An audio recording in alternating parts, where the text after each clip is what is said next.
Okay, those work. Yeah, that works. I really wish you could hear these things, dude. I have a fart drop now. Uh-huh. I have obviously the DJ air horn. I have the sonic rings. Mm-hmm. I got several sonic rings or whatever. Oh, that's on loop. I still have the game shows on here as well. So So I wonder if so since when I am hosting, you hear me through what's connected to my PC, my headset. And so you have said that you can hear audio from my computer because it's coming through the what is essentially the audio. Because I can hear you talking to me, I assume through your microphone there in front of you. you assumed And correct. I think that's why I can't hear your audio because um, what's coming through Discord is just your microphone since it's USB. But if it was coming through to me via the like the audio, the 3.5 audio, Yeah, I I've think I've got a mixer, and I'm still trying to learn how to incorporate that thing because when I right. started uploading it to the laptop, oh my gosh, it got so convoluted to that point because one, I was looking for, the most thriftiest and shiftiest versions of like a mixer, and Mm-hmm. so my computer started creating random inputs and outputs and just naming them things, I guess Mm-hmm. to go along with those programs and stuff. So it literally Right. got to the point where the drop down list was so condensed and convoluted. I was like, I need to back off of this thing Right. and then, not really start from scratch or whatever, but, keep it simple, stupid.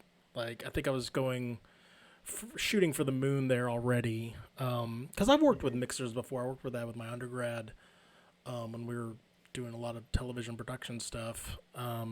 It's a different one, obviously, but the Yeah. program that I was utilizing, Audacity, um, Mm-hmm. was just grabbing everything and anything that my computer had at the time in regards to inputs and outputs that it had no clue what I wanted to do. Unfortunately, Hmm. so in the end, I was like, okay, I got to scrap that, do something else, and that's when we went Skype. We tried that. We tried. I tried the house party thing with Ryan and Josh one night, and my computer would not register anything. I'm like, what is going on? Like again, I think I got way too complex on the software side that it was just they were all fighting and infighting with each other, and I think that's what happened when I would run everything through my laptop, and that's why you couldn't hear me half the time when I was, or not half the time, all the time when I was playing through my Stream Deck, another input. So it helped out a lot once I got the new rig and really like, took a step back and was like, okay, this goes through here, this captures from here, let's go. So You almost had to start from scratch just to get it to kind of do what you wanted to do, pretty what it needed much. it to do. Well, I mean, like, and Yeah. I was seeing things from the back end, like I know exactly what I want to do. It's just the hardware, software savvy to, know even now, like it's like which one do I turn on first for the my computer to be able to read that out unless it's trying to read something else or whatever, and all of a sudden you're getting AVI files. How big was that file, by the way, that I sent you? I'm just curious. It was 38 gigabytes. The M4Ps are usually about for 2.5 at 720p. It's usually three, so it's like 10% of that. Yeah, It Did you do a double take? Well, I was like AVI. It usually comes in, and then when I clicked at the download, it said uh, from the Google Drive, it said this file is way too big and we can't scan it beforehand. It's 35 gigabytes, and I'm like, what? And it took, and again because of where I tried to download it, it took 2 hours to download it. Yeah. And Yep. at home it wouldn't have taken. I mean, it would have taken a little bit, but not. And then uploading it to YouTube took forever. Sure. Yeah. It ended up being kind of an all-day thing. I mean, luckily all of it's in the background, so it's not like I sit there and babysit it. But still, it was just like, God damn, it's so much file. I saw a message that I hadn't seen in Google Drive in a while, basically saying, "You're running out of space. Do you want to buy some more?" And I was like, "Excuse me," and I'm like, "Oh yeah, that thing." I had to go, because the first whatever it was, like 17, 18 episodes, they were, they were on my channel, so I kept the files, all of the files that I sent to you, and so what ended up happening is I hit that wall too, really quick, of space, and then I was like, well, the files are on YouTube, so we can always download them there. We're never going to lose those files. We have the audio files for the podcast stuff. And so I just went on ahead and got rid of them because it's like, I'm going to run out of space in a hurry. It was, but yeah, it was pretty shocking to see that 35 gigger. Definitely good. Yeah. I'm sorry. That's fine. You want to start this thing? Let's start this thing. No Let's diggity. Yo diggity. Yep. Let's do All it. right. Quiet on the set. Re-rack them. Mm-hmm. Oh, wrong mouse. It's always the wrong mouse.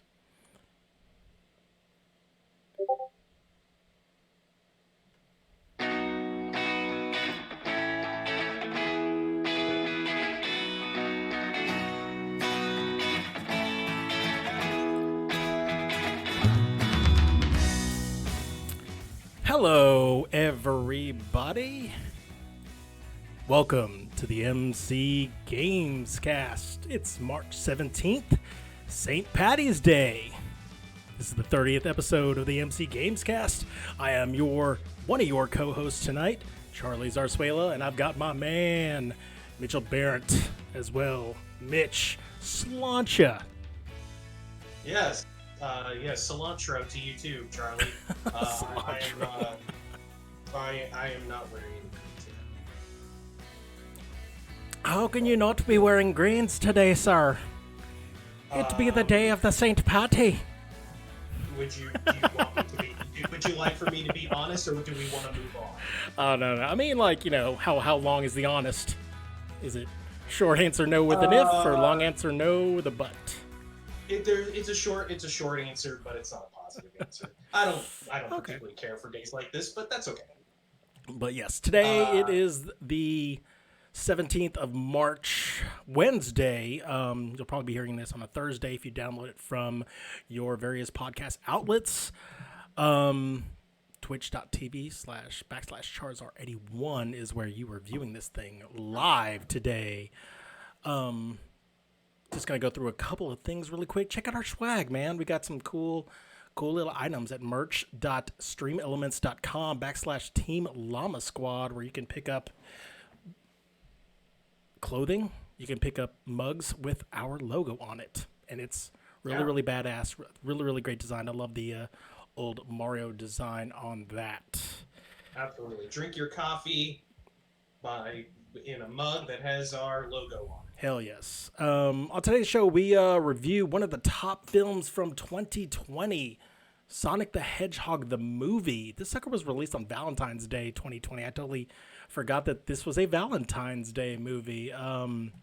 But before we want to go into our day really, really quick, it is Happy St. Patty's Day. The Feast of St. Patrick is a cultural and religious celebration held on 17th of March every year.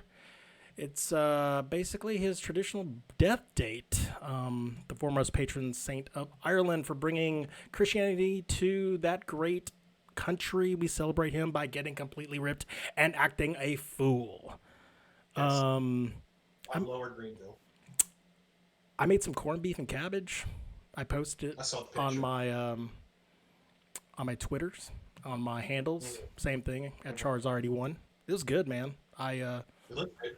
I like corned beef. I like the concept behind it. Mm-hmm.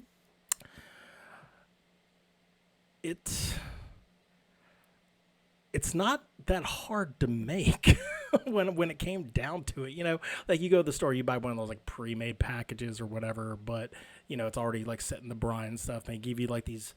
I think it's like this little package of like maybe 10 peppercorns in it, and thanks to the great invention of the Instapot, I was able to make that inside about 2 hours. So it was good. The wifey liked it a lot.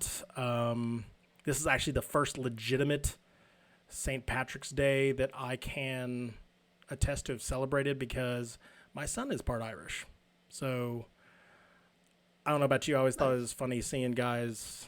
You're like, kiss me, I'm Irish. I'm like, no offense, bro. There's no way you're Irish. Right. I know you don't If you're celebrate this wearing- day, but do you remember any good times from before? If you're wearing a T-shirt that says "Kiss Me, I'm Irish," there's almost a 100% chance you're not Irish in any way. Nope.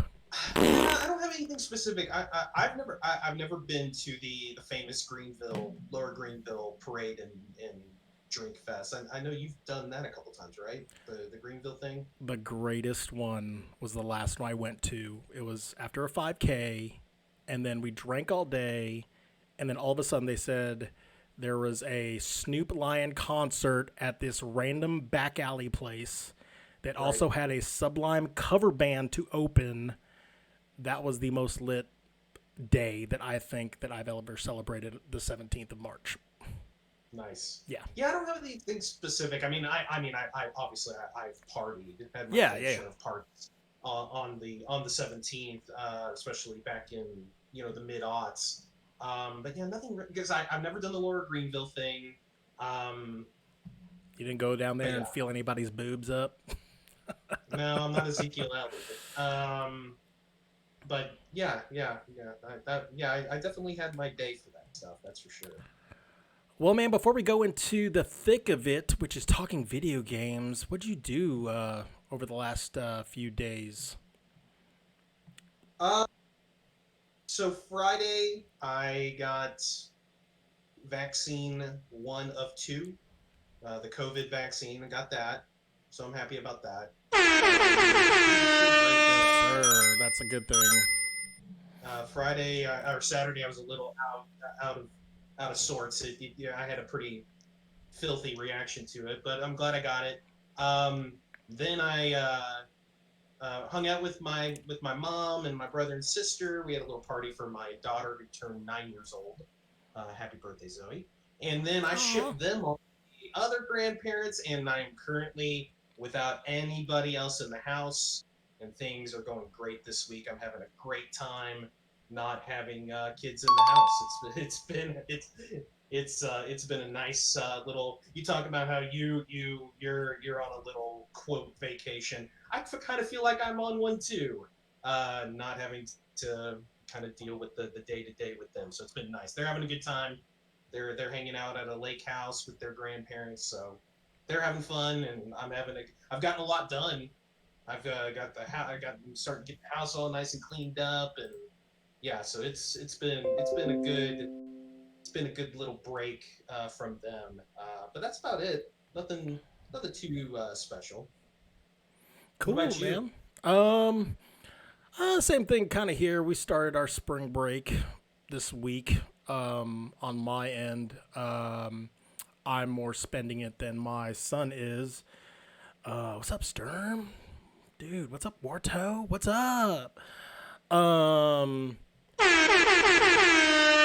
been catching up with some movies, been catching up with several things, working on another project of sorts, just to like kind of fill the time in because, obviously we've got homeboy playing soccer now, and we're doing the stream thing. I'm trying to stream a lot more now. I'm gonna make more of attempts to get back on the thick of things. I don't want to go into that before we start talking about that stuff, but the weekend was such a nice weather weekend because it seems like every weekend since my son has been born, it's rained. It never failed. Like, I know that, that's probably not true. It's probably rained a lot less than it has been, or than usual. But it just seems like, okay, it's the weekend. You want to get away from work. Your only recourse when you have a little ball of energy like this is to play outside in the backyard, and then it rains, and he's stuck inside, and you're trapped, and you're reaching for the pills. I don't know. Anyway, no, it's just, it was such a nice weekend. We did things outside.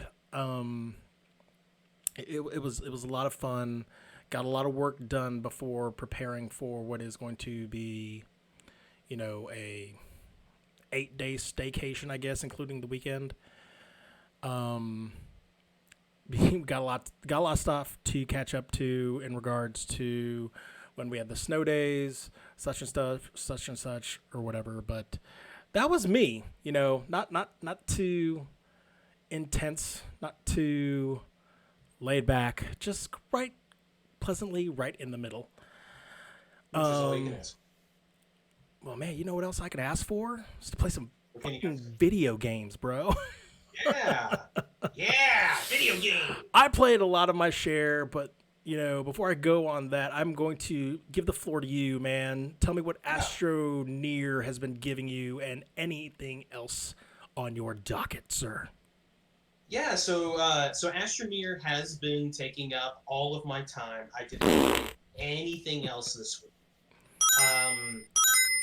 It's so good. It's just just when you feel like you've unlocked everything that you need to unlock, there's something else that just kind of pulls you in, and just you want to get in on it. You want to try these different things to see if they work and discover these things. And it's just it's almost a nightly basis where I'm playing and something will happen where you're just like, God damn, it's a special game. It's a very special game. It's we had the question last week in the mailbag about indie games kind of taking over, if they're taking over, and we kind of talked about how they kind of are, if at most, even with AAA stuff. But this is one of those examples of a little company taking their idea, doing it, not having any of the constraints that a AAA publisher may have, and just doing what they want and doing what they love, creating this masterpiece of a game that just hits everything that you could want in that style of a game. Now, you have to be into that style of a game, of course. You have to be kind of into that sandboxy, you're not given a lot when you start, you just go. But if you're into that, this is right there with Minecraft, right there with some of the others of that ilk that just really grab you and don't go. And we've started to kind of unlock some of the mystery stuff of that game, without getting spoiled, into spoiling anything. This isn't really on each of the planets. There's this big giant runes that you go and you plug into them, and you can and you basically unlock them, and they're on every planet. You don't know what they're supposed to do. You don't know what they all mean and what it means to unlock and open them. But it's one of those things where the first time you do it, it does give you that feeling of, holy shit, that there's something bigger going on in this game, and you want to know what that is. So it's great. The sense of discovery is almost unlike any other game that I've played. It's great. What platform are you playing this on again? I'm on Xbox. Okay. I'm playing it on my Series S. Um, that game is admittedly best on PC, just because the mouse and keyboard, and especially Oh yeah. mouse, works a little bit better. But they did a really good job of implementing that game to a controller, and it's there's very few times where I'm just completely frustrated with the controls. It mostly works, 90% of the time. Sometimes you kind of get caught up in using the R stick as basically the cursor, and you get kind of hung up on certain things and accidentally grab the wrong thing. But aside from that, it works really well on a controller. Um, so yesterday, um, go back about a month or so, Microsoft announced that they were going to be putting out their own wireless headset. The Xbox Series X and S headset. Because Sony put out their headset when PS5 came out, and so this is their answer. And I started reading a couple of reviews for it yesterday. It released yesterday, and it was getting really good reviews. It's $99.99. It's $100 for the headset, but they were talked about how for $100, like it's one of the best wireless headsets out there. It's very nice, Nice, and man. so I purchased one. I purchased one, and I got it today. I'm wearing them right now. And so earlier tonight, I was messing around with it and kind of seeing what it can do, and some sound quality stuff. Um, and so I played a couple of games of Rocket League just as a test. And so one of the cool things that this headset does is it connects directly to your Xbox, just like you would do with any headset that's wired. It connects directly to your Xbox, and you can hear the audio. If you're using Xbox Live, you can use the microphone for that. But you can at the same time pair the headset to your PC or another Bluetooth device, phone, iPad. So Why would you you want to do basically that? So for me, the reason why I want to do that Hmm? is I don't chat through Xbox Live. Oh, okay. Whenever I play games, I chat through Discord. Okay. Yeah. And what I had to do previously was I would have to feed my Xbox through my PC through OBS to get Oh God. audio of the game, so I could use the PC Discord to talk. And you know, I love my Elgato when it works, but sometimes it doesn't work well, and it doesn't work right, and you have to do a little bit of messing around with it to get it to work. And just to get it to do that, now I can have my audio, I can have Discord, and my headset can be used for both at the same time, so I don't have to do these extra steps just to get it to work exactly how I want. But just on top of that, the sound quality is really impressive for $100 headset. Nice, The stereo sound is very good. Like you hear, like when playing a game, you can hear on the sides that you need to hear it on. Like it works great for that. The sound quality is great. I was listening to music while I was playing Rocket League. The music sounded great. It has really good oomph to it that you want when you're listening to music. Some Um, oomph. yeah, the oomph, good bass. There you go. Um, they're very comfortable. The headset that I was using before, which is what I'm holding here, this is a Turtle Beach. I like it, but it's not anywhere near as comfortable as this. Like it feels a little bit Oh, too small. I just don't love it. Um, it's got it's got some neat stuff on the actual headset itself, on the sides, on the right hand side. You're probably seeing it on the left. Um, is the volume control? I can twist and adjust the volume, that's and kind of then cool. on the other side, I can adjust for the Xbox the volume control, the volume difference between audio and what people are talking in my ear if I'm through Xbox Live. And so basically Ah. it's that fader. So it's a really cool setup. But again, the ability to pair it essentially to the Xbox and another thing is huge for me. Also, I I've been wearing this thing for 2 hours today, and not having a cord attached to this like I have been with all these other wired ones is really nice. Having that freedom feels good. It's not getting in the way and everything. Smithy, what's going on, my dude? Good to see you. Yeah, so it's really nice. I'll have a bigger review next week just because I'll have more time with it.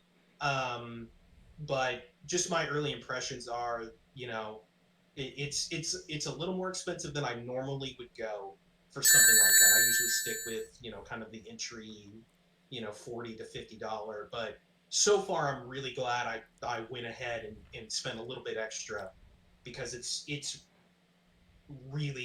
been really impressive so far. So I can't wait to use it for the next week and maybe have a little bit more substantial review of that for next week's episode. But that's about it. You know, I was thinking today I'm gonna start on the weekends. I'm gonna start trying to go through Game Pass and picking at least one game out of there just to kind of try out. Just to try to kind of have a new thing to talk about, even if it's just something I try for an hour or maybe have like a Game Pass minute with Mitch. Kind of like, hey, what's going on Game Pass? But There you go. but yeah, more than likely it'll be just more Astroneer because I'm having so much fun with that. What about you, Jay? What have you been playing? I played a fart sound because I'm hoping that you do the Game Pass thing because I'm doing kind of that thing with the PS Now. Mm-hmm. Asura's Wrath is a 2012 game. It is. Holy moly. It's hard to really say. I mean, it's been 9 years since that game came out, and I remember back then games were about a lot of quick time, quick button moments. And that game has, wow, that game has a lot of it, which Mm. when you are talking about epic play that involves guardian generals that are pretty much demigods and they are kicking ass of planetoid size aliens, and it's almost playing a Dragon Ball Z game I or was about to say Dragon Ball Z show. it's anime as fuck, isn't it? Dude, it is. It's so out of bounds in a good Mm-hmm. way that it's just literally that, oh my gosh, rip and tear. Like, it's all heavy metal, let's blow up the entire planet. I say that because I say that with the with reservation that this story is actually pretty good from what I played through so far. It's your classic revenge story, like you are one of the generals and such, and then one thing leads to another where basically the emperor is murdered and you were kind of caught in the crossfire of your hands are all bloodied with his blood. And what can the generals do but kick you out? And I haven't gone through any of the main story beats yet, much past that.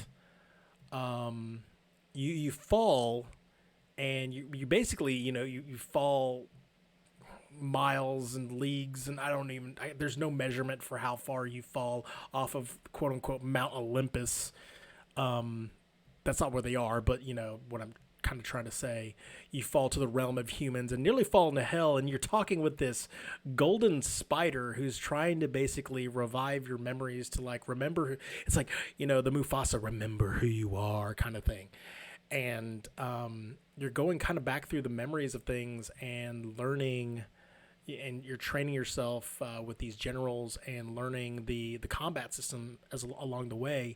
and everything is just so, God, I hate to keep using this word, but epic.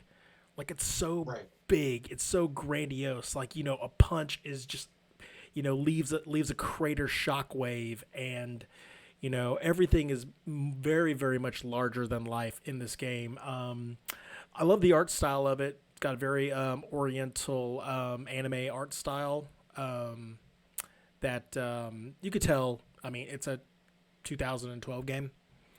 I think trying to refine games from that far back can be a task in futility, but at the same time, yeah. Okay. What was that? Was that from the PS3 360 era? Yes. Oh, yes. Okay. And so yeah, it was on PlayStation Now. It was fun to play for a little bit. Like I said, the story is really, really good. It didn't capture me as much as another game had ridiculously captured me all of a sudden. And that would be Broforce. Mm-hmm. God bless. Have you seen this? I've played a little bit of it, yeah. Oh my God. I think I found one of my hidden gem favorite games of this year already. 2014, Devolver made this game. Yep. And very, very, what is that game that it looks like a lot? It's very pixelated, side-scrolling, platforming, Contra shoot-'em-up game where you're basically going into third world countries and you're rescuing these AAA summer blockbuster heroes, and everything has bro in it. Like Clint Browood is Clint Eastwood or whatever. Yeah. And you have Arnold Brokenator or whatever. Yeah. And there's Stallone. Oh, there's Stallone, there's RoboCop, there's Snake Plissken. Is it RoBroCop? RoBroCop. Yeah. God damn it. Dude. Indiana Brones. I was like, oh my God. And literally Blade is in it. Judge Bread is in it. Oh man, it's Mr. T or whatever. Broracus or whatever is basically in it. Yeah. And it is just this folly and fun of blow everything. There's it's one of those games that, it's not going to win any awards for great storyline or very, very deep meaning or whatever. It is literally just go in there, blow every you got all these random minions who are kamikaze guys, and if you just blow them the right way, you can literally just blow up half the level because you've got gas cans everywhere. You've got minigun guys who are just ready to fall to their deaths and stuff. It's a folly of gameplay that puts a smile on my face a lot. Just how funny it is just when the chain reactions start to occur. Right. Yeah, and it's the they play up the bro stuff maybe a little too much at times, but you can kind of excuse that because it's such a silly game. But yeah, the gameplay, it's over the top. Oh. It is that no thinking. Hey, there's a bunch of shit going on the screen, and it all kind of looks cool. And who knows exactly what's happened, but who cares? I'm still alive. Let's keep going. Let's go. Yeah, it's one of those. It's so silly, but yeah, it's a neat thing. I will say this to the no thinking part. There are actually moments in that game because they do give the minions a shot. This is not you don't have a life bar. It's one hit, one kill, and the more people that you rescue that are familiars, basically, that's more lives that you get. And so there are moments where you're okay, I have to actually rappel down this way to cause a explosion chain reaction that way to bring down this chain gun guy who, if you tried to go through the front door, he would mow you down completely. So there is a little bit thinking to that, but like other than that, it is just turn your brain off, Yeah. drool a little bit. Yeah. Sometimes you need that. Yeah, and like I guess like I kind of needed that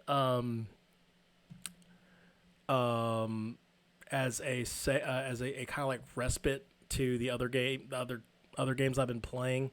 Obviously, Fallout 4. I resumed my journey through the wasteland. We finally talked to Dr. Amari, and boy, that it went places. I am now digging in somebody's brain and probing their memories and trying to figure out where my son is now. And I'll say this: I didn't look ahead to see what. I looked ahead to see how much, because I remember what you said at the end of the stream was like, "Why don't you go ahead and beat this in the next hour?" Brother, there's not that much left. If I continue, Damn it! if I can, Okay, all right. if I continue the main quest.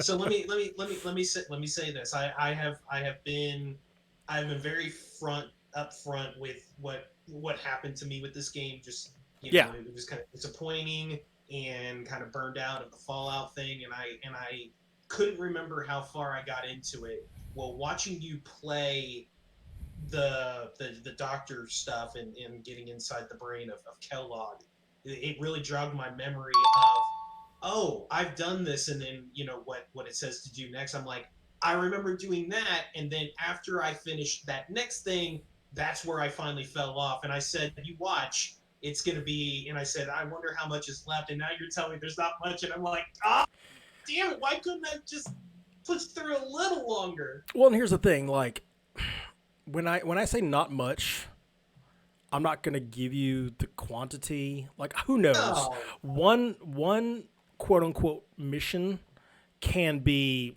hours long. It might be that like that. But man, yeah, like it's not. That's hilarious, though. Yeah, I kind of laughed. I kind of chuckled a little bit when I saw that. I was like, uh-oh. I was like, I need to wait till like the actual podcast to tell him that. Oh, that's fine. But like I told you, yeah. My save different system, so I was never going to be started anyway. Sure. So, but yeah, no, that game is great. It's giving me less hiccups in regards to the ridiculous loading screens. Like I don't have to wait as long. I don't have to like stop for a moment, put on my intermission screen, and just tell a little story about how my life got turned upside down, and you couldn't go through your life story again because you tell your story. You just sit right there, and I'll tell you how you became the prince. Yeah. Anyway. No, keep going. Just do the whole thing at this point. From a town called Bel Air. Hell yeah. The last game that I've been playing, and it kind of leads into our feature today. The episode, by the way, is called Blue Quills and Chili Dogs. I don't think I ever announced that earlier, but whatever. It's Sonic Generations. Again, it is PlayStation Now. I am taking full advantage of the monthly fee it is incurring into my credit card. And I was like, okay, let's check this out. Like, honestly, like, after watching the movie we're going to review, I was like checking it out. And all of a sudden my son kind of came up to me. He didn't watch the movie with us. And was like, Daddy, can I play Sonic? And I'm like, excuse me? And I know just through talking, my nephew, Nico's son, a friend of the show, Nico Bambi, his son has been playing much Sonic the Hedgehog. And I don't know if it's the same game, but we busted out with Sonic Generations. That game was really, really cool looking. That game takes Sonic 2 and expands on it in a very good way. The graphic advancement is up there with the likes of games that have that weird hybrid 2D, 3D effect. Donkey Kong, DK Freeze, has that. Um, There's lots of games that have that. That was the only first one that really came to mind. I remember the platforming though from Sonic, Mm. and I know, actually I don't know, but the slipperiness of the controls really leaves me yearning for the tightness of something like Super Mario Brothers. Mm. I can't count how many times I'm literally trying to make the simplest of jumps from one platform to another. And maybe, I mean, Sonic, he's ultra super fast. Everything is going to be slippery. Not everything should be this slippery, however. Are you talking in the original Sonics or this one, the This Generations? one, Okay. it still feels like that. Still feels that way. There Yeah. are cool moments that they've incorporated into the 3D aspect of the game when you are basically behind Sonic and you are running like this tunnel gauntlet basically, and they've made the controls as such where it's almost this push button jumping chain reaction where you're jumping on enemies. You're basically locking onto enemies and you're just jumping on them and proceeding like to hit the rails with them and such. It's Mm. still, there's a problem there a lot because there are moments where I'm trying to like hit that third enemy and all of a sudden I just jump off the level.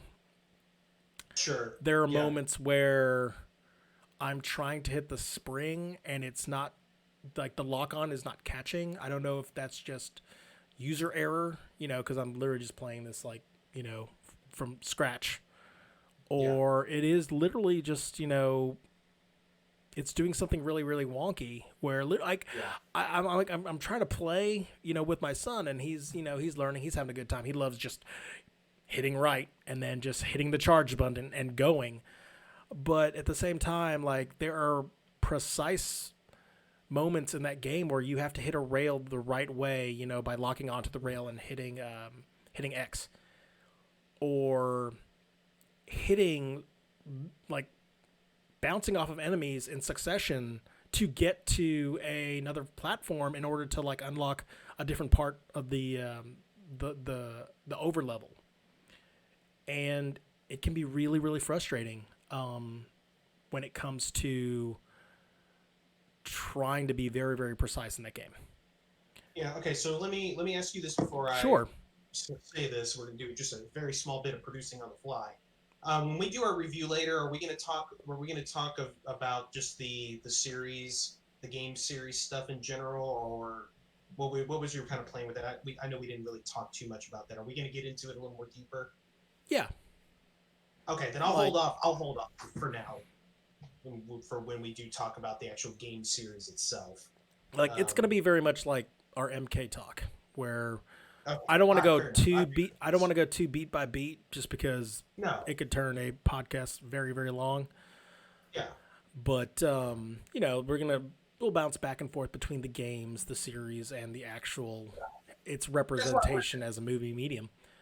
Yeah, that's what I wanted to ask because I was going to make kind of an overriding point of this, but since we're going to do that, I'll hold off until later on. Okay. Anyway, continue. But yeah, no. I mean, there's really nothing more to say. It is really cool. It is very nostalgic to see Sonic, how they've expanded on it, how they've transformed each world that I remember playing on the Genesis all those years ago, and their interpretation of it. How the camera kind of zooms out to see a different aspect of the world. How they've transformed the minions and the enemies into something new and yet familiar. Sure. My son loves it. He loves to play it. He's every day. He's like, "Daddy, can we play Sonic?" Because he loves how fast he goes. He loves how he races like through the levels and stuff like that. And he's to not to erase what I said earlier, but he really had one moment where he did have issues with the jumps, but I would say 95% of the level, it's all him. Like he's the one deciding to jump in these places. You know, obviously the swinging platforms can be a challenge because you know he's still learning platforming. Gosh, like he's only beaten SMB 1 time in his life, so you know he's coming a long way. Like video games is not his thing yet, and I say yet, you know, with reserve that it's going that direction. But he has a fun time doing it, and like you know that's my thoughts on Sonic Generations. Have you looked at or taken a look at Sonic Mania? No. It came out in 2017. It's on Switch, Xbox, PlayStation. That is the like true like 2D sequel. Okay. To the Genesis games. And I'm wondering if that might be closer to what your son would have a little bit more success with than some of the issues that you're talking about with Generations. But this one is the true, like, hey, this looks exactly like those Genesis games. Okay. Might be something to look into, especially for the Switch, since I know you have Switch. Sure. I bet you could probably find that for, $5-10 at this point. But anyway. Sure. No, I mean, I'm definitely looking into that. He's all about Sonic at this time, and we are going to be all about Sonic at this time. Mitch, you have anything else to add on before we move on? No, I think we're ready to get to that the next section of the show. And that next section is the news, sir.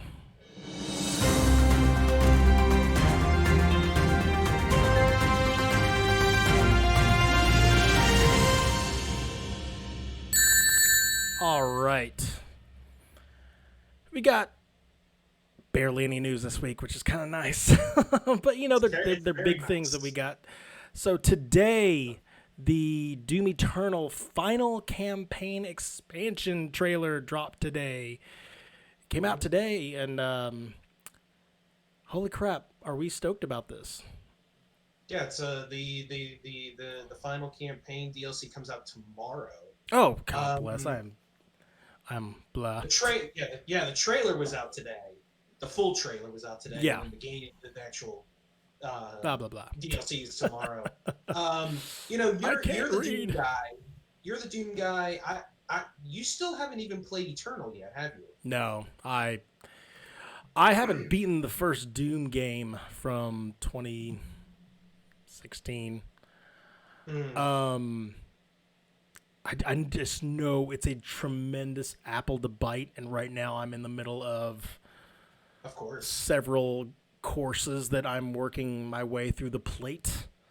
I'm gonna get to it though. Like again, I think that was like one of my first and foremost games to play it from 2020 that I need to play in 2021. So, do you own it yet? Yes. Oh, okay. Yeah. I went again. Christmas was very kind to me this year regarding Steam cards. That's like the one thing I asked for. And I was like, Steam cards and Christmas sale equal, like I had to bounce on the sales. And, it's one of those things where I'm like, hey, I'm streaming. Might as well accumulate more in my library that, I will never finish in my entire lifetime. Of course. But, yeah, man, that's going to be the final one. I did hear word, though, from Bethesda that even though this could possibly be the end of Doom Guy's story, this is not going to be near the end of the Doom lore, which is good news because more Doom is good. Yeah, I mean, aside from Elder Scrolls and Fallout, I mean, Doom is one of their tentpole series. They're not going to just be like, oh, Doom Guy story's done. Guess we're done with Doom. No, it's going to keep going. It's going to keep going on into perpetuity. Yeah, like if anything, they're going to transform the landscape into some crazy Wolfenstein crossover, thing, and there's going to be shouts and building scrolls and such and such. So yeah, Dude, tell us about Bethesda and Microsoft, the other big story that we've got for you So guys tonight. yeah, Bethesda having and speaking of Doom Eternal and Doom.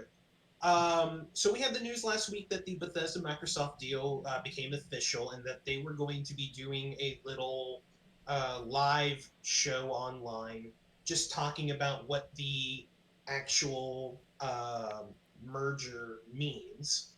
To use a word that I used incorrectly years ago, a conglomerate, which is actually not the word used here either. But I just wanted to say that, make you laugh. So on Thursday of last week, they got together and they did, and they clarified some of the things that people were wanting to know, specifically how the exclusivity of future Bethesda games would work. Um, they had been very vague on that, so some people thought maybe it would be some games would be exclusives and some wouldn't, and they would still put some of those games out on other consoles such as the Switch or the PlayStation.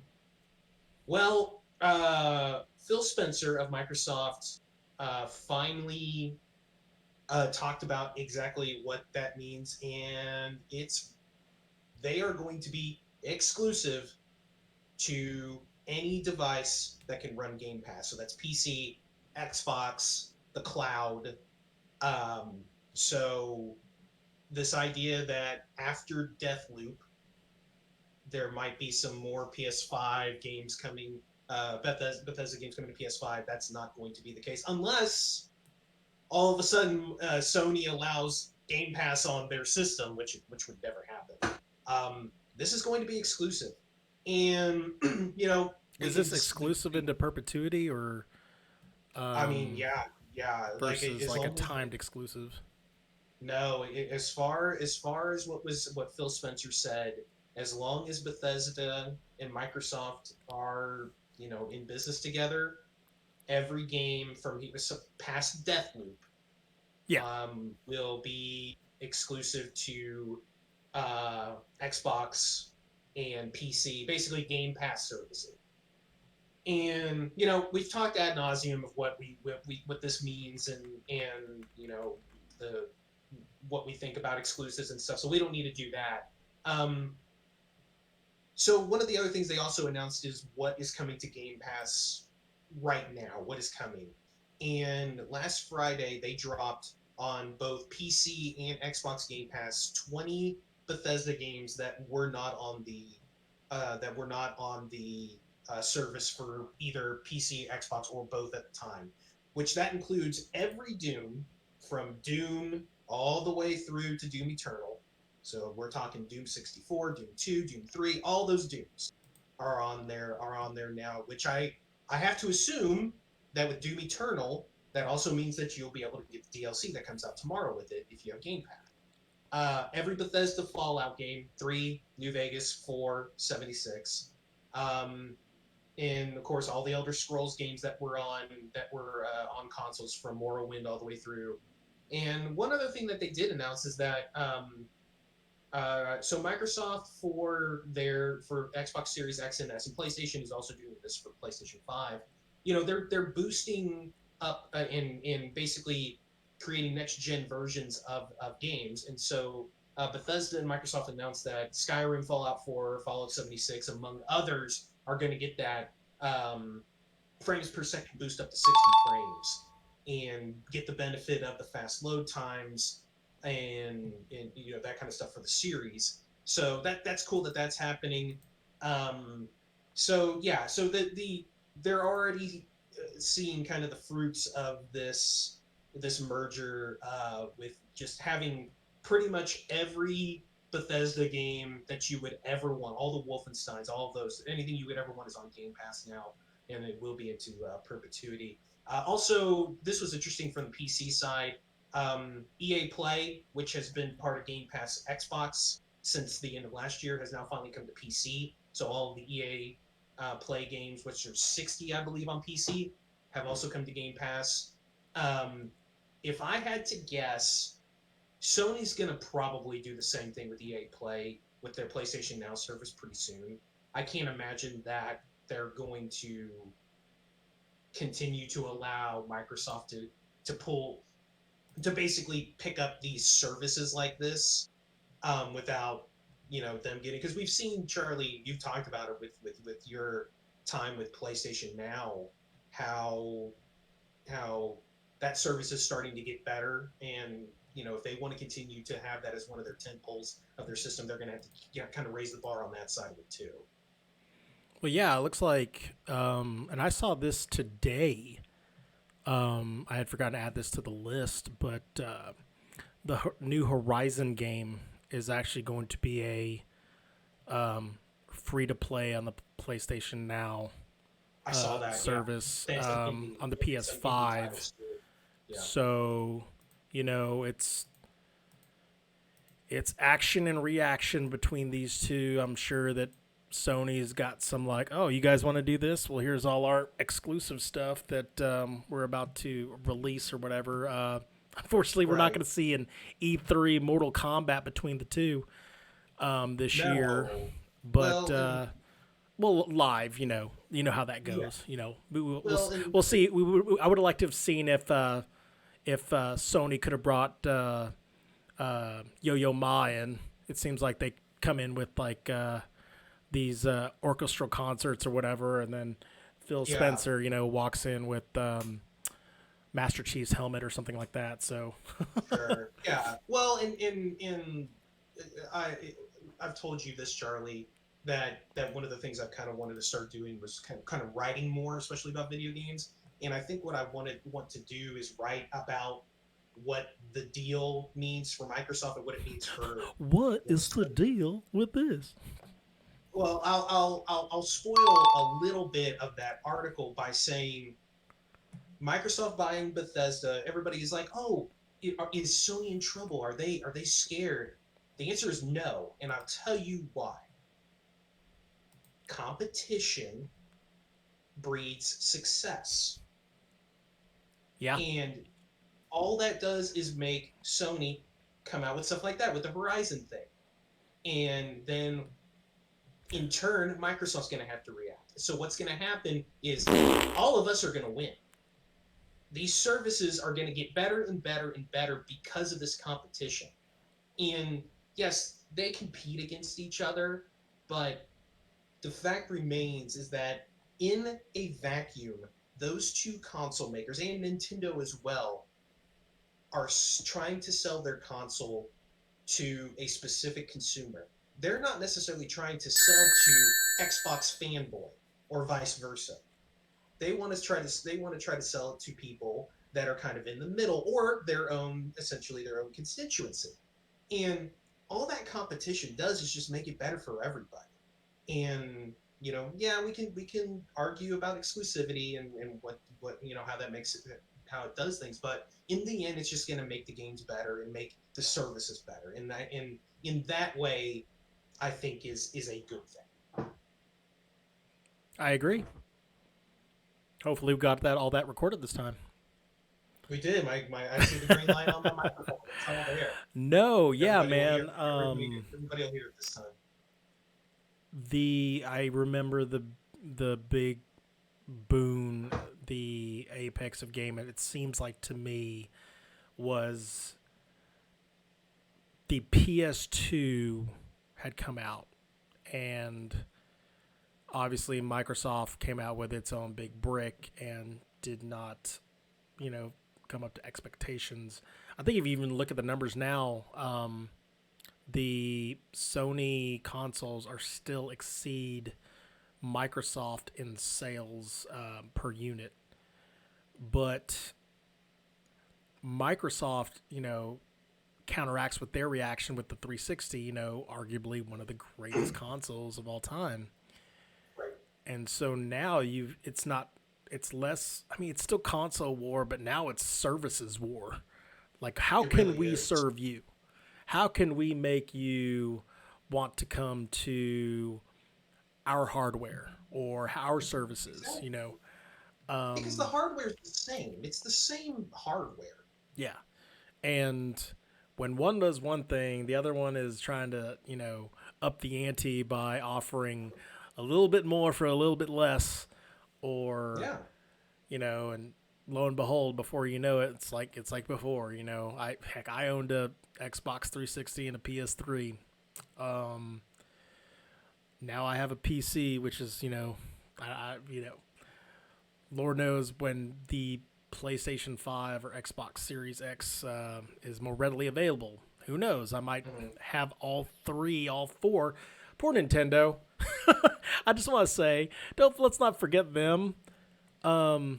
We did talk about a little bit niche. last week that the rumors are true that they're coming out with the new Switch, and we gave out the specs. Listen to our podcast from last week into that insight. But they did confirm this week or whatever that they're aiming for March 2022.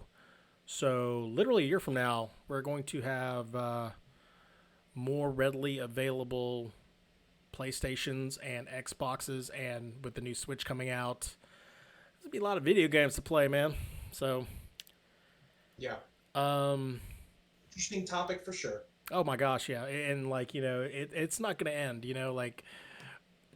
This is Microsoft's volley in this particular war. PlayStation Can't wait to see what Sony has. Yeah, I was gonna say PlayStation is slowly matching with hey, here's our new game, and you get to play for free if you're on the PlayStation now. So there you go. I cannot wait to see what the next volley is. Yes, I can.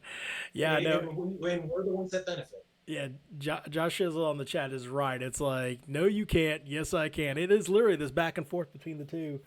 And then Nintendo's hey, we're here too. And, Lord knows what they come out with. So, oh, gosh, yeah, no. You know what? Nintendo's the one that's laughing right now because they're outselling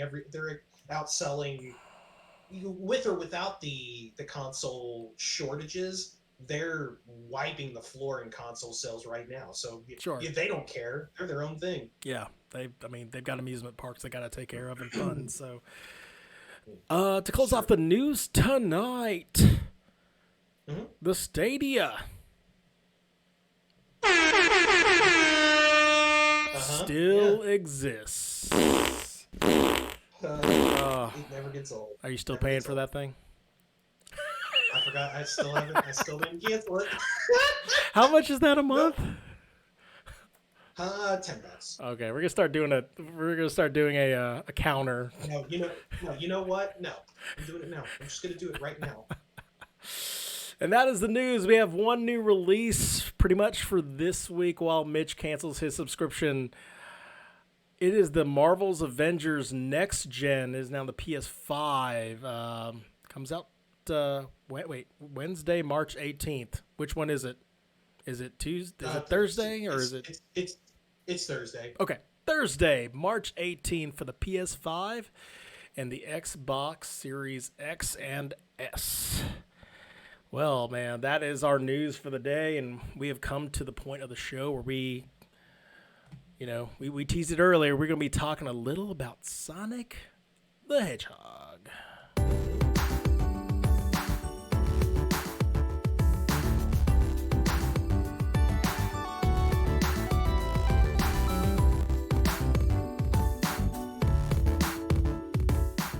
Got a little music action going on in the background there. Yeah, man, Sonic came out last year in 2020. Was it 20 and yuck? Basically, is what we dubbed it. But Valentine's Day last year. When did you watch this movie today? I'm just curious before we really get into things. Okay. So this sucker's grossed $319.7 million. So you can say without a doubt that this was a resounding success, regardless of the pandemic from last year. One of the last movies before the pandemic hit. It is one of the last movies. Like it's crazy. Like have you ever heard the name Ben Schwartz?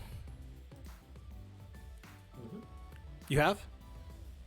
Yes, I know of him. He's he's a comedic actor.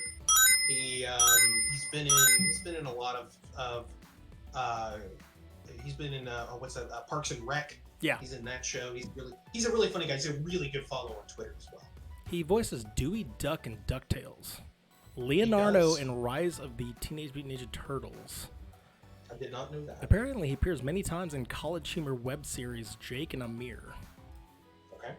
So, anyway, yeah. Boy, let's just dig in. What do you think? What did you think about Sonic the Hedgehog? So yeah, so just overall, just kind of thoughts of the movie. I liked it.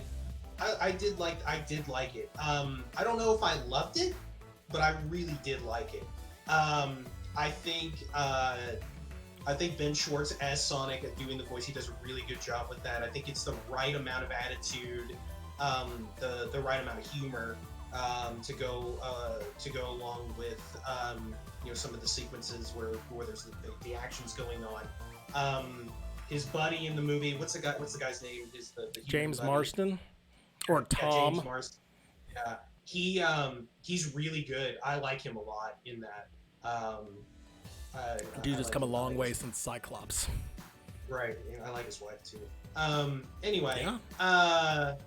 Yeah. Like it's really good. I thought the premise was interesting to kind of set up how he gets to Earth. I thought that was interesting, and I will say that obviously, and this is probably not saying anything too outrageous. Obviously, Jim Carrey steals the show. I mean, he's Jim Carrey. He gets to be ultimate Jim Carrey. He's back, baby. I will say there were some moments that I thought some of the Jim Carrey-ness got in the way a little too much. Okay. There were scenes where he was chewing the scene a little too much, and it was kind of like okay, we get it. He's this guy. Let's move on from that. But overall, I thought he was totally Jim Carrey. I thought he worked really well with Marston and then with Sonic and his little lackey. I thought some of those scenes were really good. But yeah, it's an enjoyable movie. I was actually a little surprised how much I enjoyed it. I didn't go in thinking it was gonna be bad, but I thought I would go in and be like, all right, that was neat. But no, I thought it was pretty damn good. All right, yeah, man. I went in this movie with zero expectations because one, it's a video game movie. Like first and foremost, I was like, okay, we have a video game movie. There was a lot of controversy. I was trying to find the word. There's a lot of controversy with the eyes. Do you remember that? When the initial Sonic trailer had come out and the eyes were little itty bitty bitty. I'm like, that's not terrible. That is not Sonic's trademark. What are you people doing? And so when they fixed it, it was like, thank God. Yeah. Because sometimes you're like, okay, I get what directors or designers are trying to do. They want to make this more on the lines of like, oh, this is what the real world version of this character would look like. But sometimes you don't want that. You want, it's a real, like, especially if it's like a something that's gone from animation to real life action. Yes, you want the transition to look like, okay, he's no longer a cartoon, but you still want to capture the key aspects of that that piece of art. Yeah, and they made him too adorable is the problem. Yeah, you're like, oh my God, what is that thing? Like, and it is the eyes that make what Sonic looks like and feels like. No iteration has ever had Sonic's eyes that small ever. So I'm glad that they went with that. Casting for this movie was spot on. I loved really Ben Schwartz. I didn't realize he was a voice actor. I saw him in House of Lies. He was really, really good there. Obviously, I like James Marsden. As his rendition of Cyclops was, he is my first Cyclops. Whatever MCU comes up with, like it'll be hard to top like the OG. And you're right, Jim Carrey does steal the show. I loved it. I loved the fact that he went all ham on himself, that he went over the top, even to the point where, you know, you feel like, okay, let's move on. It's been a while since we've seen hammy Jim Carrey. Like, he's done some great things along the way. Eternal Sunshine of the Spotless Mind, number 23. That documentary series he did on Andy Kaufman was awesome. Mm-hmm. But sometimes you're just like, I want to see him go back to his lanky, wanky Fire Marshal Bill, you know, fart stuff. Mask. Just like, oh God, yeah, the mask. Like, seriously, like he went complete, you know, cartoon arch villain, which is what we wanted from this. That was what I wanted from this movie. There were a whole bunch of Easter eggs in the movie. Green Hill was the name of the town. That's where I thought that was kind of that was really cool. The shoes that Sonic eventually got from the little girl looked, you know, had the nice little stripes on it that were the signature Sonic shoes. I liked a lot the fact that he was not OP voluntarily at the very beginning. He didn't know like what type of powers are inert within him until later on in the film. You know, obviously, like he's caught on Earth. He has no clue what the heck he's doing. The Bugs, I call it the Bugs Bunny scene, where after he had watched from afar the townsfolk, you know, gathering to play a game of baseball, he goes out there and he's literally every type of player, including the one in right field that is like staring off into space and smelling flowers or whatever, and just doing the thing where he is literally like, you know, the way Ben Schwartz just captures every scene with his voice and comedy. They wrote Sonic very well. I remember a lot of the Sonic cartoons. They weren't great, but you know, they expanded on, like, you know, the Sonic universe. You know, I think was it the 90s or whatever. Yeah, they were good. The chili dog reference, obviously, like Sonic is all about the chili dogs. It's really it's funny because like I thought that the overall plot of the movie, like I thought all of that was a little bit uneven in terms of start to finish. Like I thought it, you know, some of the kind of the things that they did to kind of tell the story, some of it didn't work, some of it worked fine. But like especially the individual scenes, like the bar scene, the country bar scene, might be the best scene in the movie, and it kind of goes to why I really like the way that they kind of filmed some of Sonic's sense of speed scenes by showing, okay, we're gonna show you his sense of speed from Sonic's perspective. You know, showing it what to him looks like slow motion. But of course, in reality, he's just moving extremely fast. And just the whole setup of, okay, we're going to wrap around the string from here. It's going to capture these two. I'm going to put the bear head on top of the big beefy guy, which, when you first watched that scene, didn't he kind of look like Hodor? I thought it was Hodor, the guy that played Hodor, but it wasn't. But like, yeah, just like that whole scene, the way they set that up was just really cool. The can of worms that Fox opened up when they created the Quicksilver scene in Days of Future Past, and as many renditions as I've seen of that, where the lightning fast guy, you see it from his perspective, it still tantalizes my brain to watch that, because I agree with you wholeheartedly.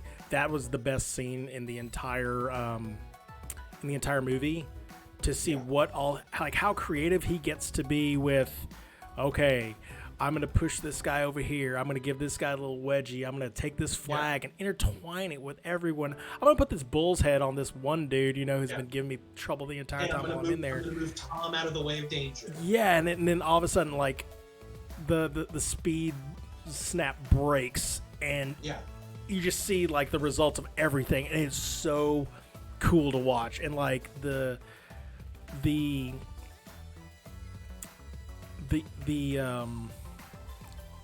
how it's all put together, and how it's great. I'm like thinking of a word here, whatever. It's execution, like it's on par with, like, the Quicksilver scene. Sure. What do you think of Jim Carrey's version of Dr. Robotnik? Because in the at least I'm not too familiar with the lore, obviously, of Sonic. The later renditions of Sonic, I don't know if they even explain this, but there's, like, backstory to Dr. Robotnik or whatever a little bit that makes the character a little deeper than just like, oh, this is your villain guy. Yeah. See, obviously, with it being a 16-bit generation game, in the beginning, it doesn't really go into too much depth of Robotnik, Eggman. I did like that they referenced that Sonic referenced him as Eggman at some point. And even in the later, like, Sonic Adventure games, they don't really go too deep into him. So it really just kind of became, okay, so Jim Carrey playing him, does he act what you think the character should act like, in terms of just the way that he presents himself? And I think he does, because especially in those early Sonic games, he comes off as this really he's extremely smart, and he wants to stop Sonic for whatever reason in the games. Yeah. But he has that hint of he lets his intelligence, his smarts, get the best of him in situations, and so Sonic is able to be that folly, and I think they do that pretty well in the movie, and I think that's how a Robotnik, if they kind of extrapolated him out in those games, that's how he would act. He would be that kind of cocky, kind of, probably had a really shitty childhood, which they kind of talk a little bit about. Yeah. But yeah, like I said, I think there were moments where he chewed the scenery a little too much, and it was time to move on. But and especially later, seeing him in the red suit was great. Like you said, they had these, like, little things in it that really, that for people our age, where Sonic was big at the time for us, as kids, it hit us. The ring sounds, the way that he's dressed, the shoes. After they finish, after the final battle finishes, and they're back in Green Hill, and they're kind of doing the last little scene. On the piano, they're playing the na na na na na na, like they play the Sonic theme, like that. Like, it's cool stuff like that. That we didn't talk about that on the show, but we talked about that a lot after we saw Ready Player One.